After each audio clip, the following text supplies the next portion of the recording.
Hi, everybody. Jack Russell, president of OneZone. I'm here with Mayor Finkam. Hello. How are you? Hi, Doing I'm all right? great. Yeah, Awesome. Awesome. Awesome. Well, thanks for joining us on our podcast today.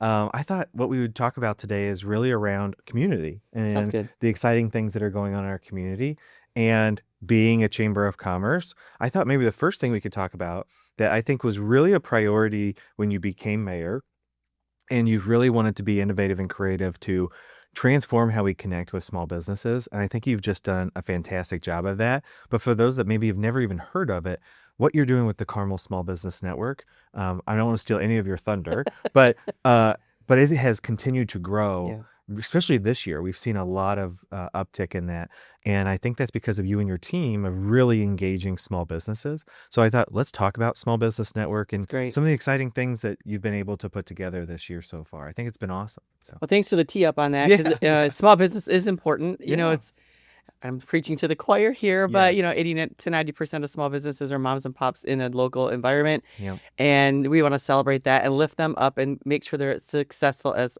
possible. yeah, Our community in Carmel is not the most inexpensive place to open a business, yeah. but it also has some of the best shopping network. 100%, hundred So percent. there's a cost of doing business, but there's also a really huge benefit on the other side. But that still doesn't make the challenges easy for small business Yeah, between financing business, marketing your business, staffing your business, and all the things that go into keeping the doors open. right. We want to make sure we're equipping those folks, whether they're service providers, Yep. like a plumber, or whether they actually have a brick and mortar. So Yeah. kudos to the Carmel Redevelopment Commission staff because Yeah. I challenged them in 24 and 25, we took a little step up. Hmm. We added a couple more events, like a morning one and an Yeah. I evening love that. one. And then we doubled the size from like an average of 30 to average of 60. But I still felt like there's so many more Oh small yeah. businesses out there. And how do we tackle that? How do we find them? And they just went into digging into lists and really basically expanded the invites. And Right. so the Right. last one we had, we outgrew the space we had reserved and had to go begging to our big, Right. big partners. And thankfully, at the last minute, Capital Group came through. They have a big conference space. Yeah. They were able to open it up because we had over 200 people there, It's and it was unbelievable. super fun. Um, Well, I think the other thing that's been great about it is the traditional model before was, hey, here's some city updates, Yep. and some Q&A. And I think now the model has really shifted. And I think not only do you have you there and, hey, Yep. what are the questions you have? What are the things that we can answer as a city? But also giving them real tools, Yes. having like one of my favorite humans, Nicole Pence Becker, Yes. like having them give them the tools that they need to be successful as well, or learn something not only about their city, but about their business and how they can improve it. I think that's a different model as well that you guys have really changed. And I think that's what's also attracting. Hey, not only am I going to hear from our mayor and hear from the city, but I'm actually going to take tangible things away to be able to go to my community or back to my business Yeah. and improve it. And I think that's kudos to you guys. That was awesome. Thank you. We've been intentional about that. It felt like a lot of the stuff we delivered in our small business network in 24, Yeah. which was a continuation of what we were doing before, was something I could have delivered in an email newsletter, Yeah. other Yeah. than the interactive portion of me answering a couple questions. So we felt like, how can we truly add value? A lot of them can't afford to come to a seminar that's $99 for a day. Right. So how do we give them experts like Nicole, like Don with Started Up Foundation, and talking about entrepreneurship through acquisition? How can we do that in a better way? So Love it. super excited about what's to come. Yeah. We're having the Small Business Network, Small Business Association come in and talk about other elements of financing and growing businesses later this year. And I'm just looking forward to the continued networking. I had such great feedback after the last one. I probably had a line of 20 people, Yeah. and they were just want to give us feedback that they preferred the new format. They want to give us feedback on maybe what's coming up. Yeah. Thank us. It was great. And to me, that's a mini focus group is really valuable Yeah. because I can hear 100%. what's working and Yeah. what they want to see. So we're going to continue to put the pedal down on that. Well, and I think to your credit, I think they also feel like now they have a place to go to when they have those in an environment where it's not an email to you. It's not trying to get, Yeah. going to City Hall. It is literally just we're having a lunch. Yep. And afterwards, hey, Mayor, I have this thought or that thought. And I think your administration's always been, okay, that's good to know Yep. because we don't know what we don't know. That's why I always tell a lot of people, it's like, well, we don't know what we don't know. So if there's an issue or there's a problem, that's what I say in orientation. When we talk about, like, for us as a chamber, we talk about advocacy. And so a lot of times people look at advocacy and they think policy. Yeah. And I'm like, no, if there's a orange cone in your way, in your front of your business, let me know. Yep. Or if there is a struggle with it, doesn't, no problem is too small. Yes. And I think those are the things where sometimes as a business, you're trying to figure out who do I go to or who do I connect with. And I think what you've done with the Small Business Network gives people that ability to network, learn something. And then if they have suggestions or opportunities, you and your team are there. And so I think that's what that kind of you put the ingredients together. And I think that's why you're seeing, I mean, because you think about 2024 2026 is not that long to Right. go from 30 people in a room to 200 people in a Yeah. room. There was a need and a want there. It's Yes. just how do you design it strategically to do it? And as we get more opportunities for retail, because our retail vacancy right now is 1.4%, right? Our small businesses that want to move or grow have nowhere to go. So Yeah. as we start to get more retail opportunities in Carmel, Yep. we're getting that feedback live right Love now. So that's super cool. I want to talk about one other thing we're doing with business. I love it. We partner with change.org. Yes. I'm not a fan of the platform that allows you to just do a petition and send it in. Yep. I frankly don't like that at all. However, this organization has done a great job in recognizing that a petition is somewhat flat, Mm-hmm. right? People can, from the comfort of their home, digitally sign up a petition, send it in. What they've done is say, we think there's a better way of getting great feedback from a community into government. Mm-hmm. And they've started this thing called Ideas for Change. And so we're one of the first cities in the country to partner with them. And we asked the question, how can we help Carmel small businesses, local businesses? And so the functionality on this website is that someone will go in and say, why don't you provide more information on how to staff or whatever it might be, whatever the idea could possibly be. And, provide grants for facade grants for businesses, whatever it is. So someone puts an idea up there and then it's available for anyone who logs in to then upvote or downvote that idea and then add their own. So right now, I think we're almost 9,000 votes on about 120 ideas. Wow. So then Ideas for Change will take those and find out what has broad support and then bring them to me. And then we'll winnow it down. And then they'll pull together roughly 100 people from our community that matches the demographics of our community. Republicans versus Democrats versus independents versus doesn't vote or identify with the party. Yeah. Over 65, under 25, working, non-working, whatever that matches our community.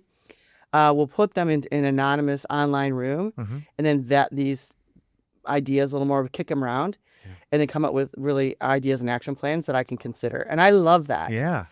To me, it's like the next iteration of our community survey that we did in 24. Right. But this is very specific and narrow to business. Right. And so we really felt that was important. I think what I love about that too is that sometimes you take a survey and you're like, well, I don't know if it'll do anything with it, right? And I think, or you fill something out and you're like, I don't know if it's going to change. And I think based on my personality is very similar, which is, no, we're not just going to do it to just do it. We got to do it to figure out what are the true, it has to result in an action item that we can execute and show people, yes, we're listening to you and this is how we do it. So I love that. I just love, as somebody that was an entrepreneur and a small business owner, the things that you've implemented, I think is truly helping people. Because you're right, the vacancy rates are very small. We'll talk about this, but being a best place to live always helps with those things. And people are very proud to be in Carmel. They love Carmel. And I think you've embraced that. And I think small businesses may not have always felt the love in the city of Carmel. No, I don't mean that in a bad way, but there's been a lot of focus on development and things like that. And I think now they feel like that they can have avenues to engage with the city that they love and invest in. And no city is going to be perfect. And you can't tell someone to be proud about their city. You got to give them something to be proud of. 100%. And so we work every day to do that. And so I hope they're proud of this initiative too. Yeah. Because we truly are trying to find more things to help them, more ways in which to help them. And so we'll see what comes out of it. I went through and clicked through the bunch of ideas the other day. I'm like, there's some really solid ones in here. And frankly, a couple we thought of. But now we've got a platform where people are kind of giving their opinion on what they think the validity of that is. So super cool. I love it.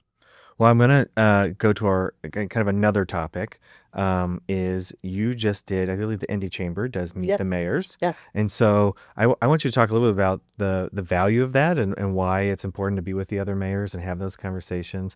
And I think there's a power in talking about regionalism. And I think that you've embraced that from day one is Carmel has to be a partner in a lot of these different things.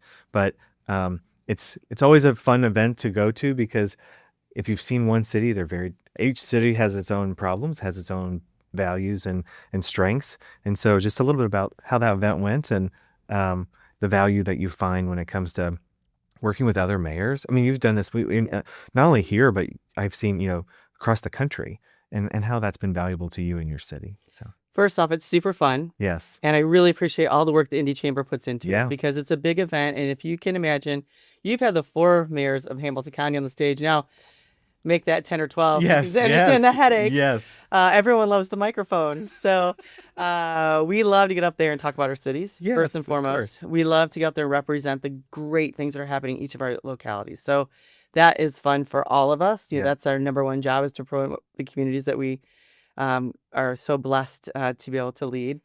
Second of all, they do a really good job of talking about those topics that matter to regionalism. And so, a lot of it is workforce and talent and, economic development. Those are the kind of the big 3 that we touch on. This time we talked a little bit about public safety as well, because that definitely impacts the region. And, they broke it up. I think we had 10 mayors. So I think it was like 4, 3, and 3, if I remember right, into 3 different panels. So my panel was with Beech Grove, Indianapolis, and Zionsville. So very different communities. Yeah. Beech Grove's all wholly encompassed inside of Indianapolis, Marion County. Right. And, does have an MOU with Indianapolis to deliver some of its services. And then Zionsville is a much sleepier, beautiful city. John likes to talk about the authentic bricks all the time. Oh, yes. Indianapolis is huge. And as Mayor Hogsett said, 30 million visitors coming to the community in a year, which is incredible. Yeah. And then Carmel, number 1 best place to live in the United States. You didn't think I was going to get that whole phrase out several times, right? Yes. So it's just great being with the mayors. I learned something from every one of them every time we do this.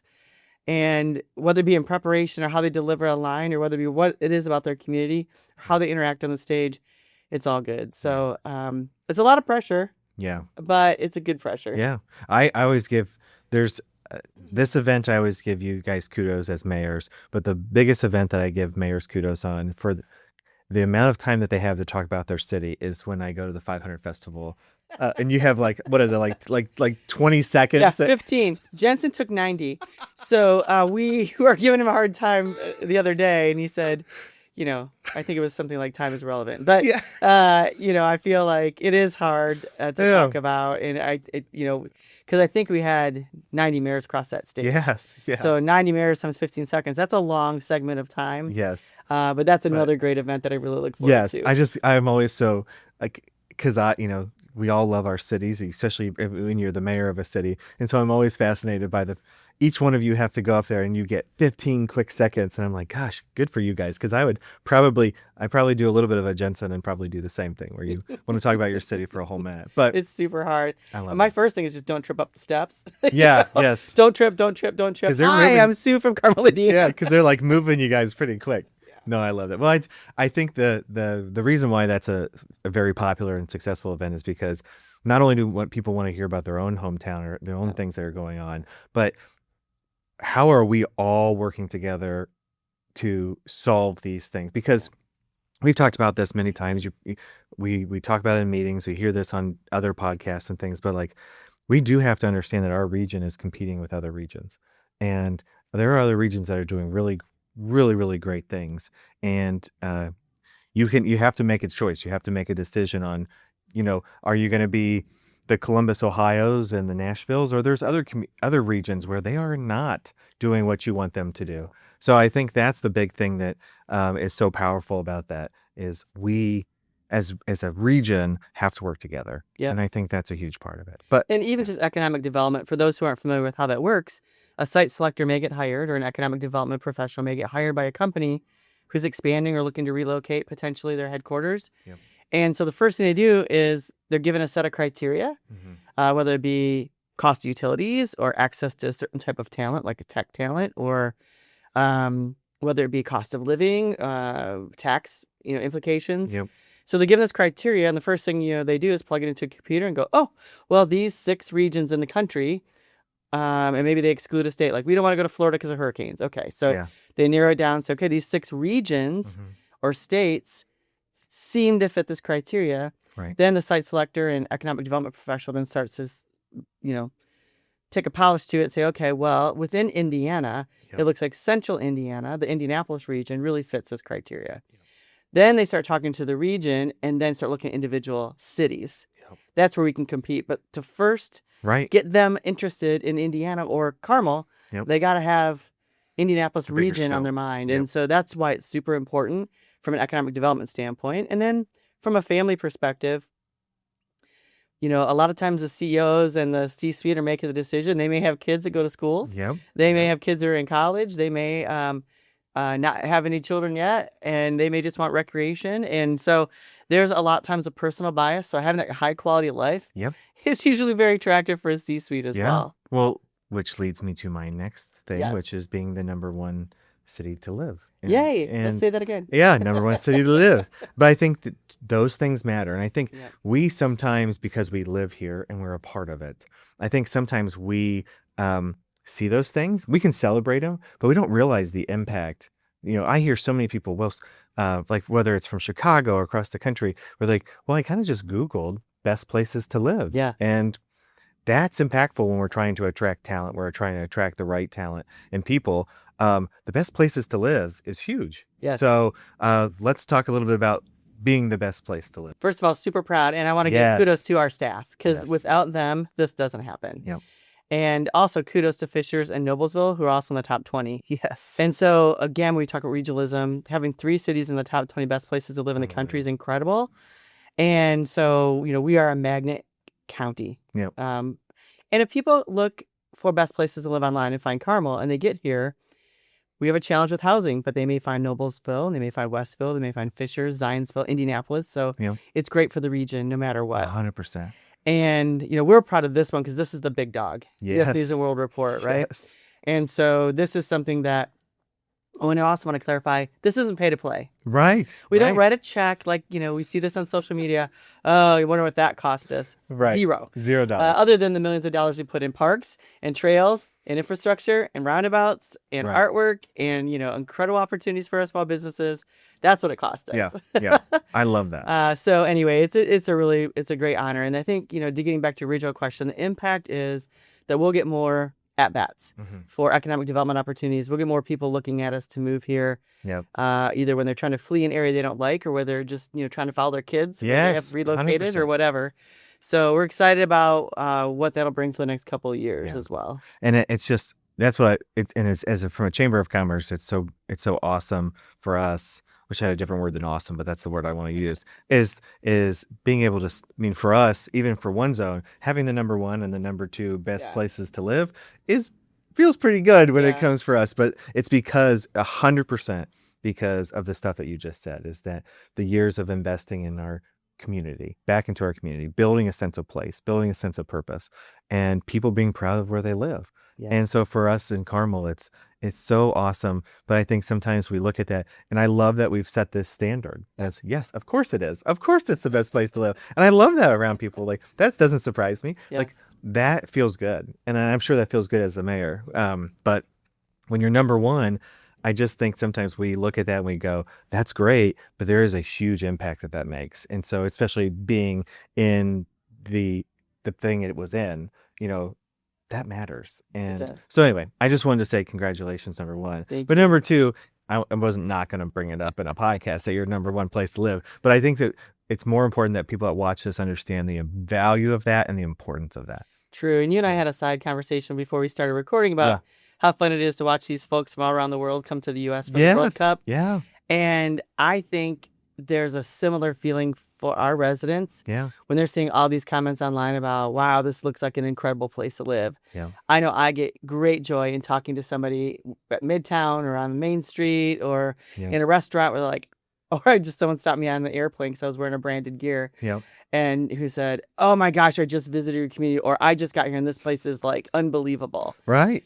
Talk about a source of pride. Oh yeah, and people don't realize between myself and your team, the amount of cities that come here to watch. They spend 2 or 3 days with us to see how are you guys doing this? What are you guys doing? How does this work?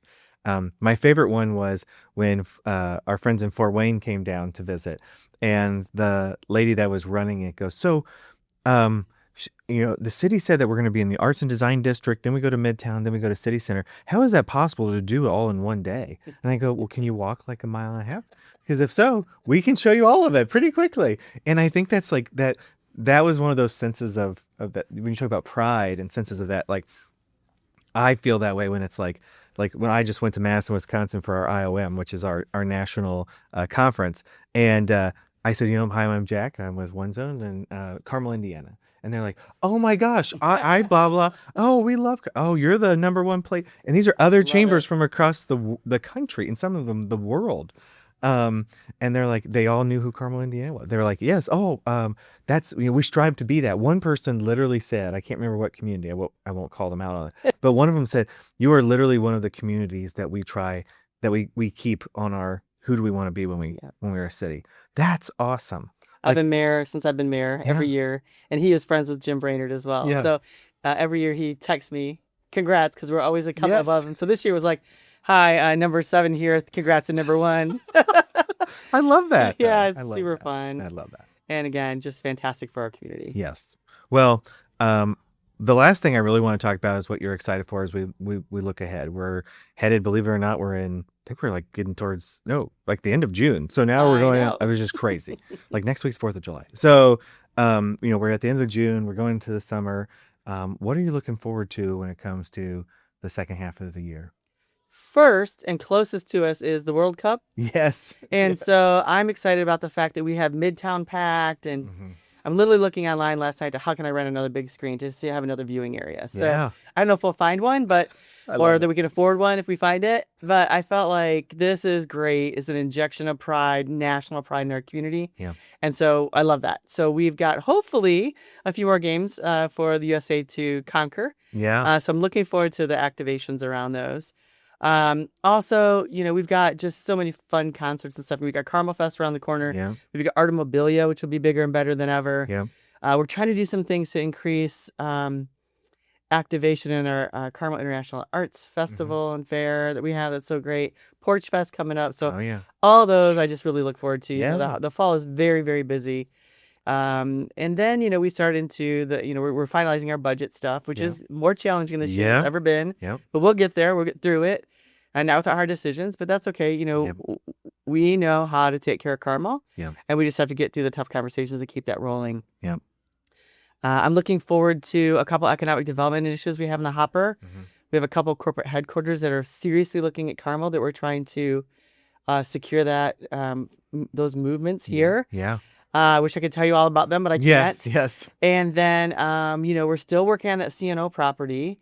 If you recall, for those who may or may not have heard about that, it's 68 acres close to the US 31 and 116th Street that we see as a vibrant mixed-use development where we can get more retail, more restaurants, walkable areas, events, anchor it with a conference center hotel, and eventually maybe a small community amphitheater, not Ruoff, Deer Creek. Yes. But truly something that families can enjoy. So looking forward to getting that through. That's, there's a lot of steps to go before that happens. And I have determined in this process I could never be a developer ever because it takes so long to bring these things to market. Yes. And especially as a big impact for one like this. We're also looking forward to hearing from the company that just bought Clay Terrace. Called Hines, Hines. And we should hear from them by the end of the year what their plans are. So that's something I'm looking forward to as well. I was excited to hear about Keystone as well with their investment with the Renaissance. So just a couple things going on. But just a couple.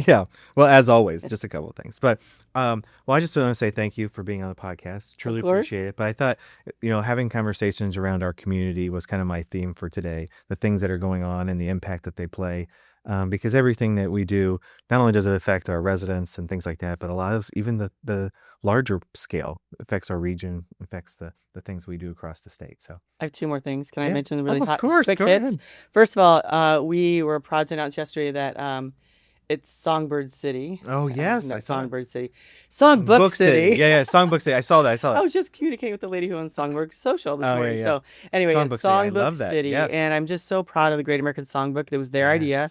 And we decided to, have some fun with signage, street signage, I love that. named after amazing songbook artists. So super excited to see that come to life. Yep. And then also, I want to congratulate you on Oh, Chamber of the Year. thank That's you, thank so you, thank you. exciting. Thank you, And thank you. these awards that we get are supported by you and your team. So thank you for that, Yep. because they wouldn't happen without you either. So Well, just want to make sure I you really get appreciate due that. recognition here. Well, I appreciate that. It has been it has been an award that I was striving to get since I've been president. But I can tell you that people asked us after we won 9 innovation awards in Chamber of the Year, and they asked how we are, how are we? And I said, we're a little tired. It's like, it's a lot of work, Yeah. but I have a great team, and it is nice. As you saw yesterday, I immediately changed our logo. I wish I had some more, but I wanted to be proud. I wanted people to be proud, and not only you and our cities, but I wanted our membership to be proud that where they invest their dollars is in the best place, best chamber in the state of Indiana. And I appreciate you saying that. I think both of the number one best place to live in the United States and Yes. Chamber of the Year, both have that third party validation. Mm-hmm. So I can say all day long, Carmel's amazing. Yep.